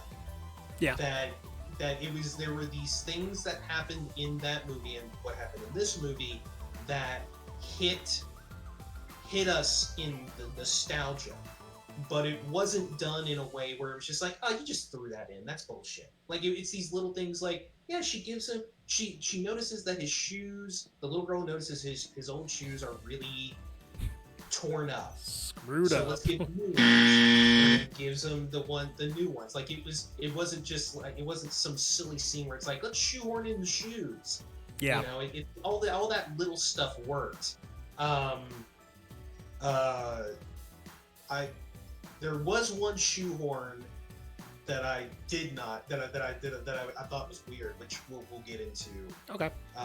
We'll get into it in a bad bit because it has to do with the ending. But yeah, like, overall, I really enjoyed it. Like, I thought it was really good. I definitely want I definitely want to show it to my kids. It's totally a kids movie, and you know some of the little roles that get played. Wade, the cop, the cop that's always answering the phone. He was real silly. Yeah. Was it Carl, the old crazy man that was the only one that knew where Yep. he was? The Blue Devil. Yeah, the Blue Devil. He's like, I told you I was right about the Blue Devil. It's like, you were, Carl. Was it James Marsden was called the Donut Lord? The Donut Lord, and the girl was the pretzel lady. Pretzel lady. Because she does yoga. She does yoga. Now, I think there was enough in this movie where it was like, okay, there was all this fan service, but it didn't just vomit it all over the place, where it was in there, you know, I mean, obviously there's going to be stuff in there like, let's just put this in there because it's Sonic. Yes. But for the most part, everything that was put in there, like, had purpose.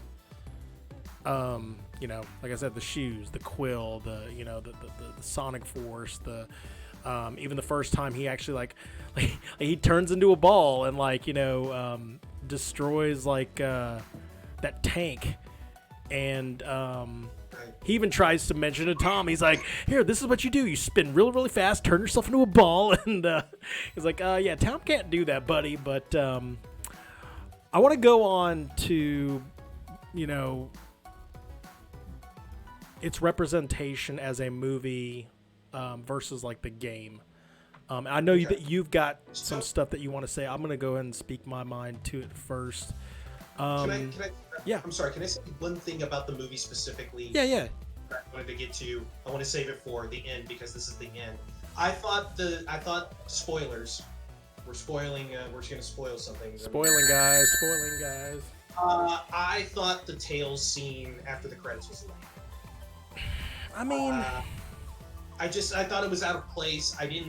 They might as well have just left it out and just been, and then when the first trailer pops up, they show them. I don't know. There's something about that where when the shadow started to come out, you could kind of see the orange. I was like, they're gonna do that here. Like, either introduce them in the movie or just don't.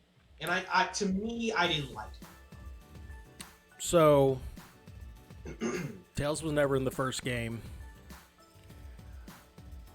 Right. I don't want to say that that's the reason why it was included as part of a post or a mid-credit reveal, but I didn't mind it too much. It wasn't like, part of like the main movie beat.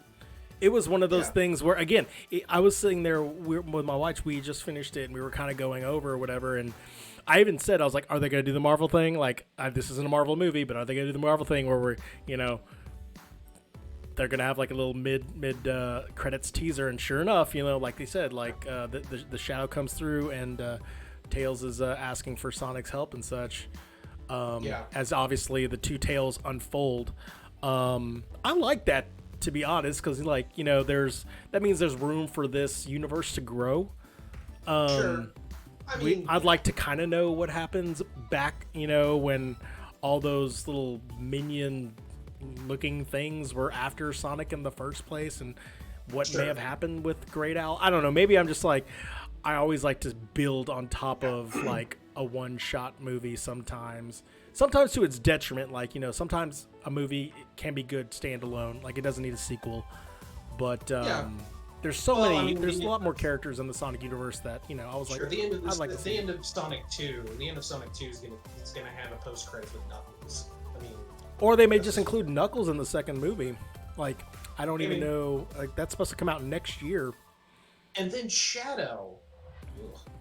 Sure. But all right, let's talk about the games. It's hard to express how this relates to the game. It was Knuckles turning around slowly, smiling like Thanos. I kind of want that. That'd be all right. It's hard to express because, like, one, this is not Sonic in his own universe. This is Sonic coming into our world and interacting with our world. Detective Pikachu is not unlike that because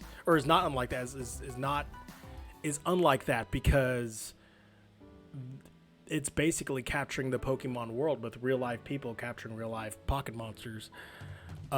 This is transferring Sonic from his universe into ours. Right. I liked that because do you remember when it's hard to put this together side by side with a movie like Super Mario Brothers, the movie. Sometimes when companies try to capture that video game look and put it on the big screen, it can fail triumphantly. Absolutely.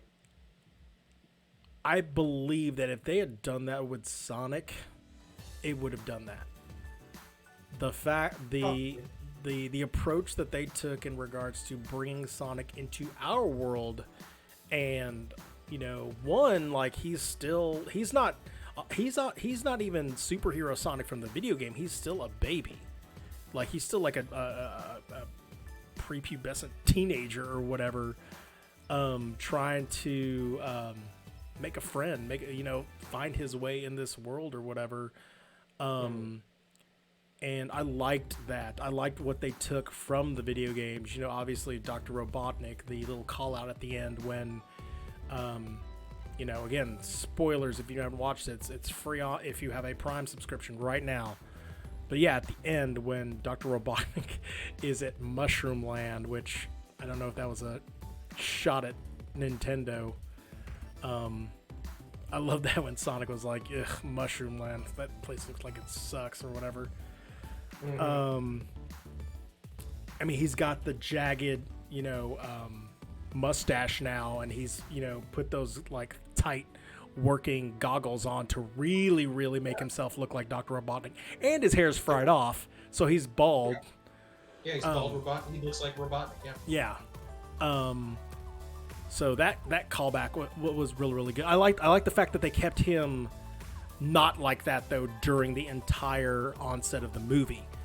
Sure. A character does not have to look to the T like his animated self to still embody that character. Not at all. Even his background. I'm sorry. Go ahead. I was going to say, well, I think going what you're saying of how you do a movie like this, do you go with realism to the video game, or do you just do your own thing? Obviously, it can work both ways, and it also can fail both ways. In this case, it worked. Because think about a movie like this is not an exact comp, but I think it works here. Think about Battleship. I've never watched and what Battleship. They turned. Think about I haven't seen it either, but think about what they turned that into. They turned it into a fucking alien movie. Mm-hmm. It's not Battleship anymore, and it fucking failed.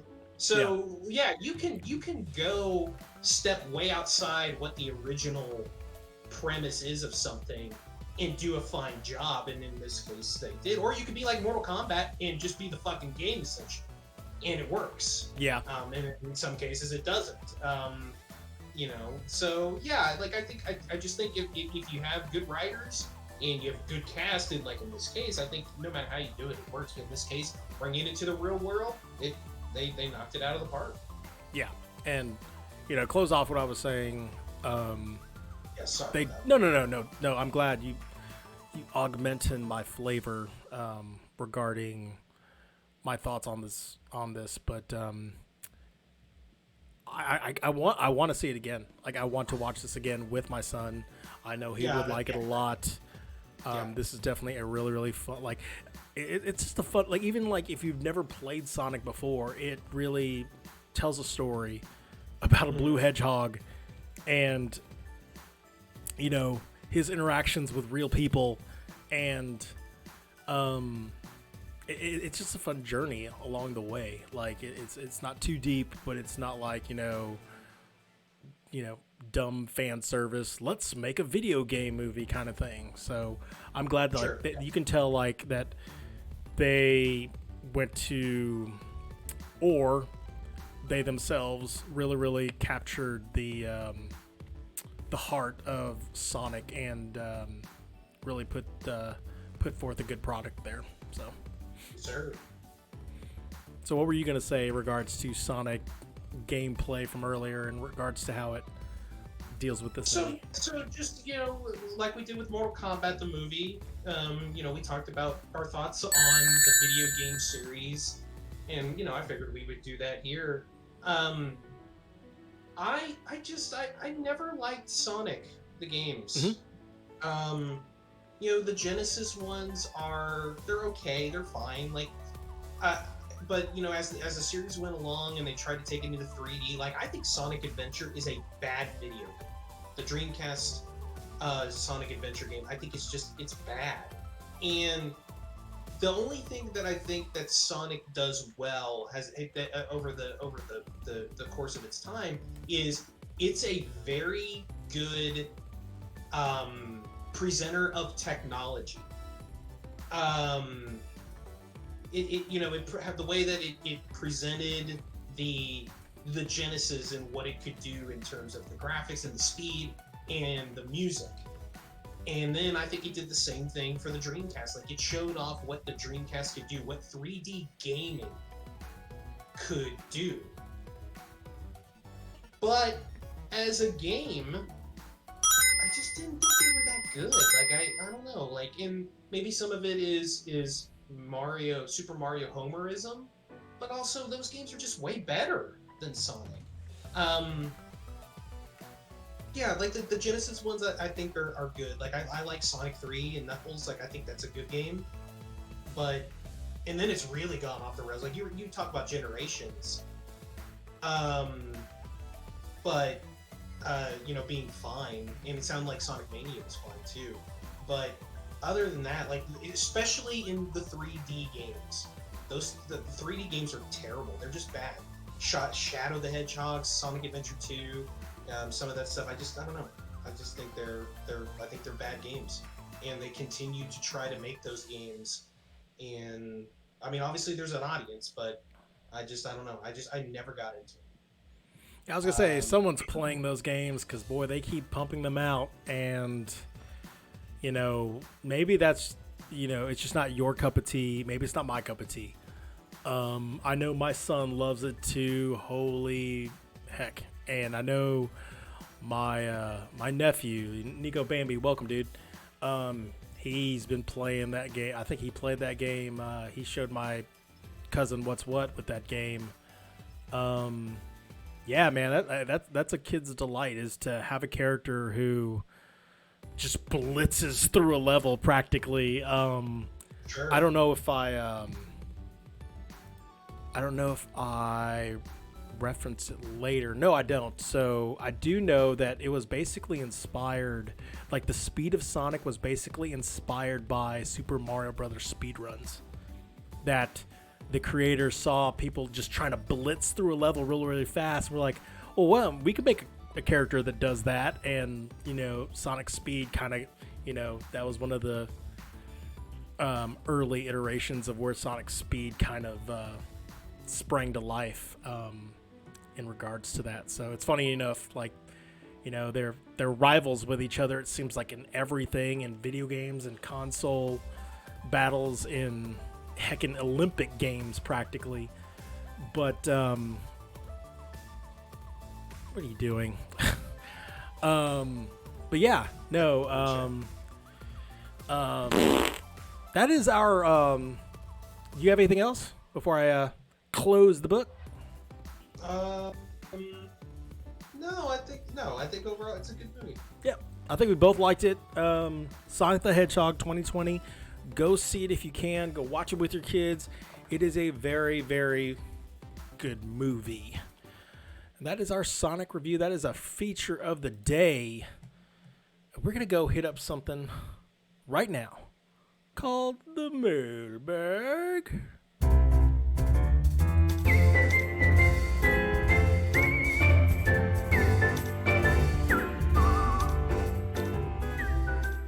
And if you want to hit us up with some mailbag messiness, email us at themcgamecast@gmail.com. Go to our Discord, send us some questions. Send us some questions on the Twitter. or send up some questions on the chat. We got a live one tonight, man. If you got any questions, let us know. I'm gonna name this tonight. This is the Smiffy Spiffy because this is what the questions we've got right now so far. I always like to say so far. First question tonight. What is the easiest? That's probably actually a two-part question. What is the easiest and hardest game you've ever played this century post Y2K? That's hard because, like, I don't play hard games. Like, I avoid hard games on purpose because I just don't like playing Dark Souls. yeah, I don't have fun with those. So that's hard to say. You know what I think would be like an overly difficult game. Like I know that there were some missions on Metal Gear Solid 5: The Phantom Pain that I had a lot of issues with. But you know, once you kind of get used to it, you kind of get over it. But you know, I don't know, like, and then. Are you doing easiest or hardest? Let's square that away first. I'm talking hardest right now. I mean, I guess the moving up in rank on Rocket League, you hit a wall really hard on that, so maybe something like that. And then in terms of easy, I don't know, man. Yeah, like Nick said, like Donut County, like a game like that where it's not about necessarily gameplay, it's about just the experience of it. I guess that would be kind of what I would think be the easiest. What about you? Yeah, I was going to say, like, you know, something easy on the lines of, like, a Walking Dead, where it's literally less of the gameplay, more story. That's something that I really, really like. I got into a visual novel once. I didn't even realize it was a visual novel until I started playing it. I was like, oh, look, it's an anime. You know, I was into anime fighting, like, you know, Guilty Gear, like, way back, you know, several years ago. And I was like, oh, look at this thing, let's play it. And I was like, I have not played yet in this game, and literally I'm like, when does this game start? And I think I finished the whole damn thing in like 30 minutes, you know, the angels beating the devils down or whatever. And I was like, oh wait, there's the credits. And then I looked back and I was like, oh, this is a visual novel. I'm like, what the hell? Like, you know, I mean, there's a place for that or whatever. But yeah, I mean, I would have to say probably actually playing the thing. Walking Dead would probably be one of my easiest. You know, I'm not going to say choice-wise it was my easiest because there were some damn hard choices in there. What just happened? What? Oh, I hit something really hard. I'm sorry. I was like, where did the sound go? The hardest, I mean, obviously Dark Souls is, I can't even get past the Undeadberg of that game. It was so hard. And like I said in, you know, a past podcast, I think I got to the Griffin, lost all my things, tried to go back, died again. And I was like, nope, I'm not having it. You're like, I'm done. This is, I'm done. I can't because I think I pounded out about, you know, 8 hours just to get to that point and literally like have it just shut the door on me. Honorable mention, even though I beat the game, Cuphead was a mofo like any other. Watch some of my early VODs if they're still on there. Oh my gosh, so much fun of a game, but so hard. Like I was so tired playing that game just because it literally, like, you know, caused my muscles to contract and contort in ways when I'm trying to play a video game and trying to squeeze in those, you know, tight crevasses or whatever between bullets and stuff. But yeah, those are my two games. You want to read the one? Nah, yeah. You want to read the next one? You want to read the next one? I can read the next one, and I think we can use a little clarification on it. What's the worst game to be made into a sports franchise? Is Smithy asking, like, what sport is the worst sport to be put into a sports franchise? Is that what that means? Is that what he's saying? Well, we wait. Or is he saying what game is the worst? Or is he saying, like, oh, what sports franchise is the worst? I don't know. Like, I took it from the point of like, hey, a sports franchise was made and it's like so bad that, you know, I don't know, it's just something like EA's NBA game. I was thinking on the lines of that. Yeah. NBA Live, where it was just like so bad that you couldn't even play it anymore. I know that the wrestling games have caught a lot of visceral grief in the past years. Friend of the show, Mean Green, can attest to that. Yeah. That cricket game that was so janky and broken that they took it off of Steam. So yeah, those are good. So what would be the worst sport to make a sports franchise then? Let's take it from both sides. Like a worse, I don't know, like cornhole. I don't know, like a curling video game, a VR cornhole game, or a Wii. Like I don't know if there's a Joy-Con. Yeah, cornhole game would be interesting. Anything to deal with Joy-Cons, the movement or whatever. That's your answer. So you do so you do curling and you're taking the Joy-Con and doing the sweeping. Oh my gosh, can you imagine? Actually, that would be fun to watch, like for the first 5 minutes. Dude, is there a Sonic and Mario go to the Winter Olympics? Is curling in there? You have to do. Dude, it has to be. Well, no, I don't know. Do they have a Winter Olympics? They had one for the 2018 Winter Olympics. Yeah. Nico Bambi. Actually, I have seen a good tennis game. It was on the 360. I'm actually looking it up right now, but it was actually a really, really good tennis game. Virtua Tennis is really good. Those are good games. The Sega Virtua Tennis is good. People swear by those Mario Tennis games, too. What's it called? The Wii Tennis was pretty good. Yeah, it was okay. Yeah, it's no Wii Golf. Boy, speaking of golf, brother, just I forgot to tell you I did go on to play that golf game that we had reviewed last week that you had mentioned. That thing ain't good, man. Like Golf Clash? No. The one from last week. NES Open? Yeah, bro. Yeah, it probably doesn't. I understand. Yeah, I could see where like the foundations are established for golf games later on, but trying to play that, like, you know, it's available on the Nintendo channel of the Switch right now, but it's so, and maybe again, like I literally played it in 30 minutes. I was like, I'm not having it. I had a 17 over on one hole. I was like, are you serious? There's no... That sounds like a personal problem. Then. There's no frame of reference in regards to how far back your ball is from the hole. I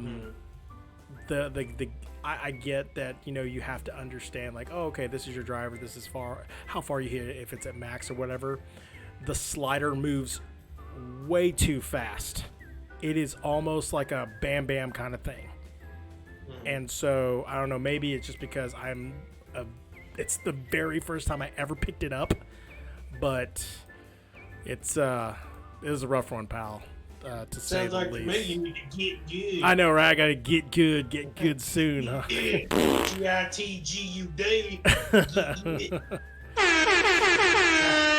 All right, moving on. The next question. You're locked in a room for a month with your closest gaming buddy.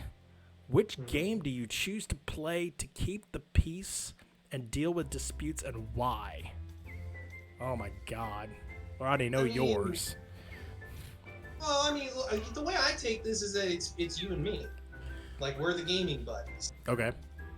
And, like, to me, like, I think this answer is completely easy, and I hope you agree with me. I think the answer is Left 4 Dead. I think we get in there, How would we Left 4 Dead. play each other though? Like What's that? to settle a dispute. Well, I think what he's saying is that what would we choose to make sure that we don't? Because like if I'm like, hey, we're playing Astroneer, you're gonna be like, I don't want to fucking play that. I haven't played it before. Maybe you just don't end up liking it. But you know, Nick, we would play Astroneer. Shut up. I'm talking to Charlie. But I think if we're talking about stuff that you and I both know that we like, that we're going to like, I think it's Left 4 Dead, because I think like something like Tiger Woods Golf, we would get bored of it eventually because we're just both so damn good at it. Mm-hmm. But I feel like that's the type of game that we're gonna want to play. I mean, maybe if we go more modern, maybe it's like a Gears 5. You know. So yeah, like that's what I'm thinking. My perception was, and I think maybe I looked too much into deal with disputes and why. And so my thought was that the game that we would pick would be Mario Kart 8. Because it's not a fighting game where you're very good at Smash, and I'm getting better, but I'm nowhere near your level or whatever. Depending on what shooting game, you know, you would own me at Warzone, I would own you at different, you know, like Horde mode or something, or Team Deathmatch there or something like that. Disputes wise, like it's like, hey, what are we gonna eat today? Oh, I want tacos. Oh, I want nachos, and we can only have one. I'm like, all right, Rainbow Road, let's do this. So that was my thought on that. No, like you know what? Yeah, sure. And like I said, I took it as, you know, disputing in games that we may not be compatible with.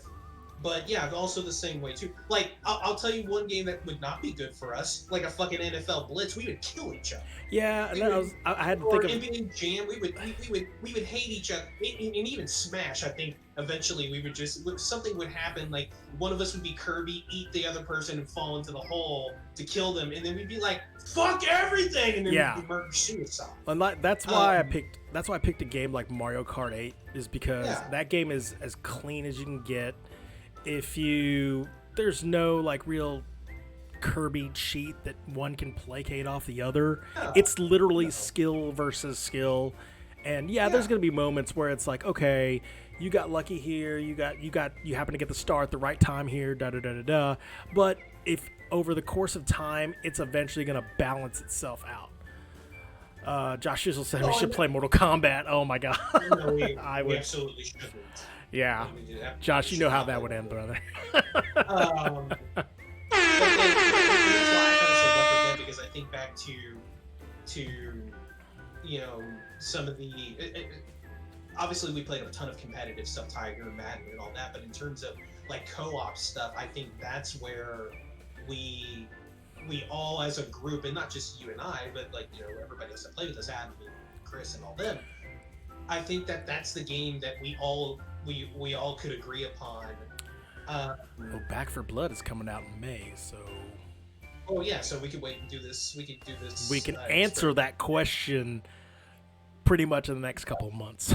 I think that in terms of, okay, we got to choose a game. I think Mario Kart is a good one because I think we both have such love for Mario Kart 8. Yeah. And I think in terms of from the competitive side.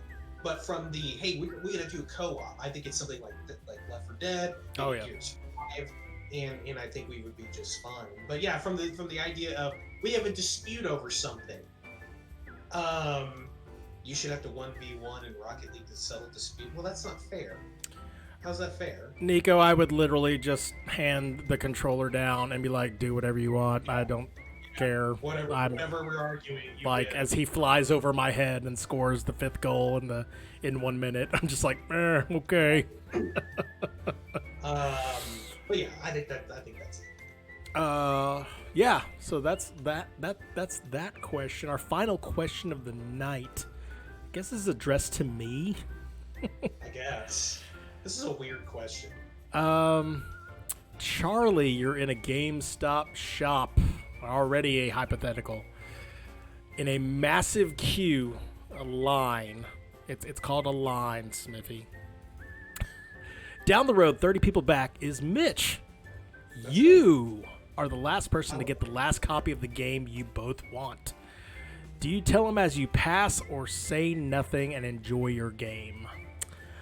Well, no. I mean, I could. Okay, there's so many qualifiers here. I mean, that. Are we friends? I'm gonna take us as we are today, or like as we were when we did go to GameStop a lot. No, what I would do is I'd tell him that, hey, I got this game. Let's go back to the apartment and go play it. And then eventually you will get your copy, and we'll be able to play online or whatever. Because more than likely it's one of those types of games or whatever. Yeah, I'm not. I can't stand again. It goes back to the story where that dude swiped that Gears of War 3 game right underneath my hand. Mm-hmm. And literally said snag and then walked away, and I was like, did that just happen? Like, did that what year did that what year did that happen? Oh, 2008, 2009. You know what that was? That was comeuppance for you snagging the chair from Well, then, I would have never have landed on Fallout 3, one of the games of the year that year, so it kind of balanced itself out. Yeah. Well, I was getting that. I was getting Gears of War 3 because everyone's like, "Hey, get Gears of War 3 because we're playing multiplayer that night," and I was like, "Of course I didn't get that thing." So, I feel like if we're just taking this as in general, okay, you take the last one and there's people in line. I feel like one, the GameStop should do a better job of telling the line how many copies of a game they have. But also, if I'm leaving and I know I got the last one, I would be like, "Hey guys, those assholes in there aren't going to tell you, but there's no more copies." I'm not going to sit there and just walk past people and be like, "I ain't going to tell these." Yeah, that's the other thing too. I'm like, yeah, I would. I mean, I don't know about other people because I don't know how they would react to it. They fucking jump my ass. But I would be like, "Hey, bro, I'm sorry. I got the last copy of Mass Effect 3. Well, the way you word it is that they're sold out. You don't say you got the last one. You just say, "Hey, I just want to let you know." Yeah. They're now sold out. They sold out, man. I'm sorry. You have to wait or whatever. And then I would go home and play the shit out of it. Yeah. But I wouldn't rub it in your face, though. No. I'd be like, "Dude, get this game now. Go to another GameStop now and get this game now." Oh man. But yeah, that is our mailbag for the night. I don't think anyone in the chat asked any questions. I guess they were more entranced by our interaction with each other. So that's gonna be our mailbag section for the night. If you guys have any questions for next week, I don't know what's on the docket for next week, but drop us a question in the Discord, in our Twitter, and our Twitch. Hit us up email wise. Look for my number somewhere. I think my Napster or my MySpace account is still active somewhere. So, try to get in my top 8. Anyway, that is the mailbag. Josh. Huh? Nick and Josh are in your top 8. There you go. Oh, of course they are. I know that for sure because I saw it not that long ago, 6 months ago. Oh my gosh. I went and looked at all of our MySpaces. Is that black Spider-Man design still up? Oh my god! None of the pictures, none of the graphics are on. Oh gosh, it's all bare bones, laid bare. But yeah, that is the mailbag for the night, and we've come to our last segment for the night, which is the scatter shooting segment.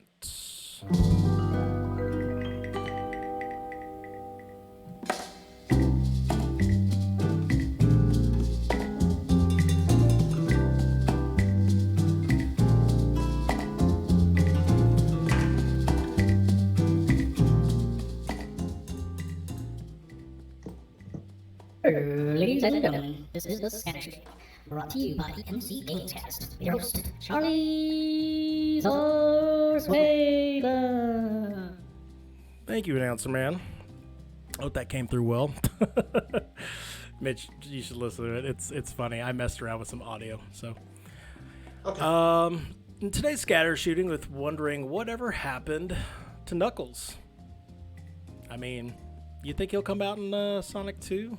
Or you think it's going to wait till they do another reveal and it becomes Sonic 3? I bet they wait till Sonic 3. I mean, 2022? We will find out, or actually, it'll be sooner if they show a trailer. But yeah, man, I got a little Sonic tidbits for you in this scatter shooting. So Sonic apparently can't swim. Well, it's a well-known fact that Sonic the Hedgehog cannot swim. Though in some games he is able to run across the surface of the water. But do you know how his famous weakness came to be? Well, the programmer, Yuji Naka, who was heavily involved in the creation of Sonic, thought that Hedgehog couldn't swim. So it was pretty much decided that this one couldn't either. But it turns out Hedgehogs very much can swim. But it's a trait that's stuck with Sonic to this day. He even wears a life jacket in these swimming stages of Mario and Sonic at the Olympic Games. Do you know Sonic has a middle name? I did. What is it? I don't know what it is, but I know he has a middle name. You'll see it and I'll be like, oh yeah. His name is Maurice. Wow. This one comes from the canon of Sonic the Hedgehog comics, which ran from 1993 to 2017, but it's worth mentioning anyway. In the comics, his full name is Sonic Maurice the Hedgehog. A former writer even claimed that his first name is actually, oh my lord, what? Ogilvy. Yep, that's what it is. Ogilvy is his actual first name. It's pretty funny to imagine Sonic, the cool hero with an attitude, having the middle name Maurice. Maybe it's a good thing that never carried through the games. Sonic the Hedgehog is definitely less of a mouthful. You know, the blue fur actually has some meaning. Some might assume that with the progression of the console wars in the 1990s, Sonic was made blue to directly counter Mario's red color palette. But there's actually... Huh? That makes sense. Yeah, but there's actually more to it than that. The color of his fur is meant to represent peace, trust, and of course, being cool, according to Yuji Naka. His personality was inspired by Bill Clinton. When you take a look at Sonic's initial design and development phase, he's had a lot of different influences. With a presidential debate going on in 1992, eyes were on the soon-to-be president, and this is where Sonic's personality allegedly came from. Clinton adopted a get-it-done attitude, which Naoto Oshima then attributed to Sonic, admiring the idea of getting things done straight away rather than letting them drag on. If nothing else, that trait has definitely stayed with Sonic through the years. To this day, he's impulsive and is sure to sort out Eggman as quickly as possible. Well, it is Happy St. Paddy's Day. Do you guys, do you remember any of the great Irish characters from video games past? It's not. So, there was Atlas from BioShock. He is basically Jack's guide through Rapture. He's that constant narrator that's telling you everywhere to go in his Irish accent. Sean Devlin, he is the main character from The Saboteur. I never played that game. Me either. Patrick McCreary from Grand Theft Auto 4. He's the main character in the campaign storyline in 4. He's pretty much found through all the DLC, and he can actually be recruited in your heist crew in GTA 5. Even Liberty City is referenced when bringing up the crew roster. There's a guy named Irish from Red Dead Redemption 1. So Nigel West Dickens refers you to him as the man who basically could get Marston the big, heavy firepower and ammunition from a Gatling gun for the battle at Fort Mercer and Bill Williamson. That was one heck of a battle, and yep, you have an Irishman there. We have Colin Moriarty from Fallout 3. He's the owner of the saloon in Megaton. Yep, I remember him. He gives you quests to guide you to the Lone Wanderer's father, James, who is also played by an Irishman. Who is it? Who plays the father of the Lone Wanderer in Fallout 3? Oh, that's fucking Liam Neeson. That's right. Liam Neeson. Very Irish. And his big cock. Yes. He is very, very large, endowed man. And then finally, you know, obviously we have Aiden Pierce. He is the main character and protagonist from Watch Dogs. So, closing tonight. An old Irish woman visited her physician to ask his advice on reviving her husband's libido. What about trying Viagra? Asked the doctor. Not a chance, she said. He won't even take an aspirin. Not a problem, replied the doctor. Give him an Irish Viagra. What is an Irish Viagra? She asked. Well, it's when you drop the Viagra tablet into his coffee. He won't even taste it. Give it a try and let's talk in a week. A week later, the doctor called the woman to check in on the results. The poor dear exclaimed, Oh, faith, be Jesus and begorra. 'Twas horrid. Just terrible, doctor. Oh my, really? What happened? Asked the doctor. Well, I did as you advised and slipped it into his coffee, and the effect was almost immediate. He jumped straight up, and with a smile on his face, a twinkle in his eye, and his pants a-bulging fiercely. With one swoop of his arms, he sent me biscuits, cream, cups, and saucers a-flying, ripped me clothes out to tatters, and took me there and then, passionately on the tabletop.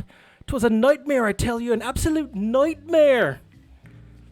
Why so terrible, said the doctor. Do you mean the sex with your husband wasn't, the sex with your husband provided wasn't good?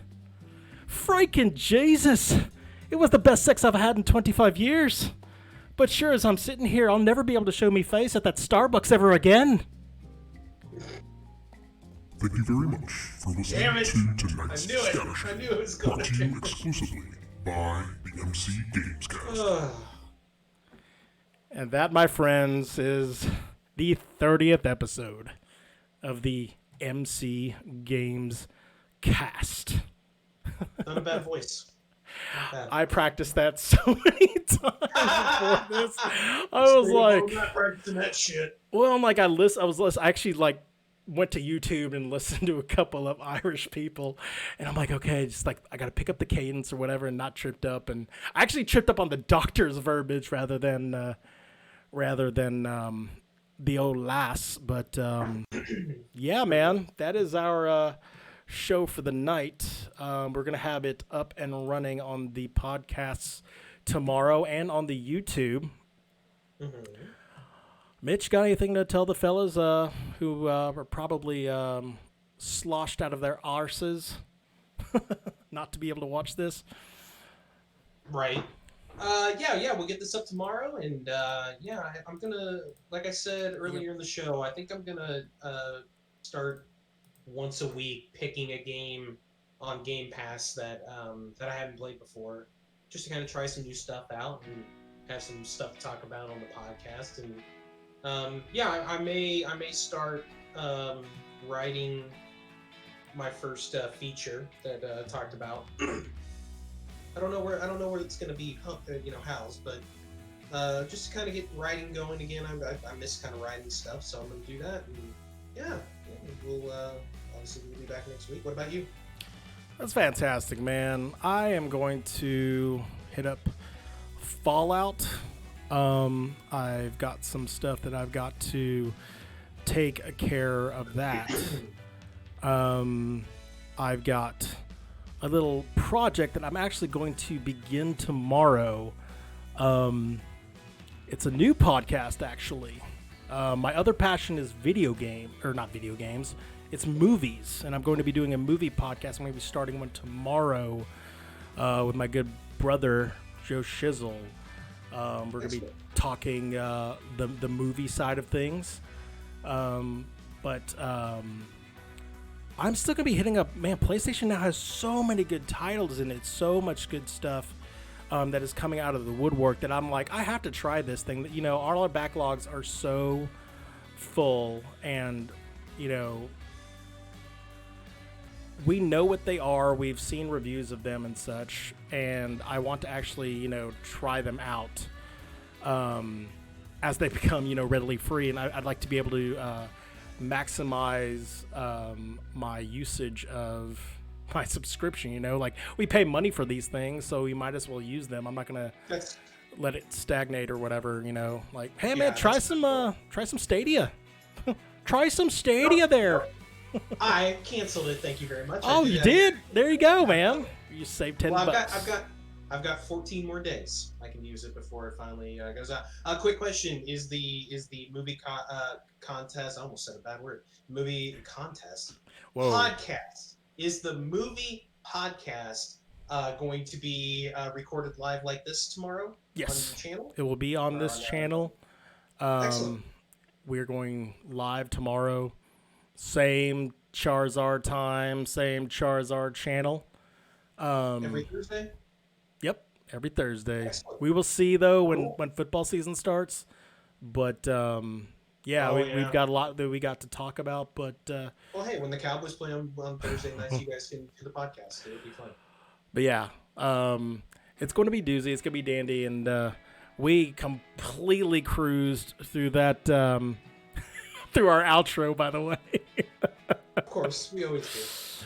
But, man, folks, for my awesome co-host, Mitch, I am Charlie. We'll say goodnight to you, and we will see you, hear from you, and talk to you next week. Goodbye, everybody.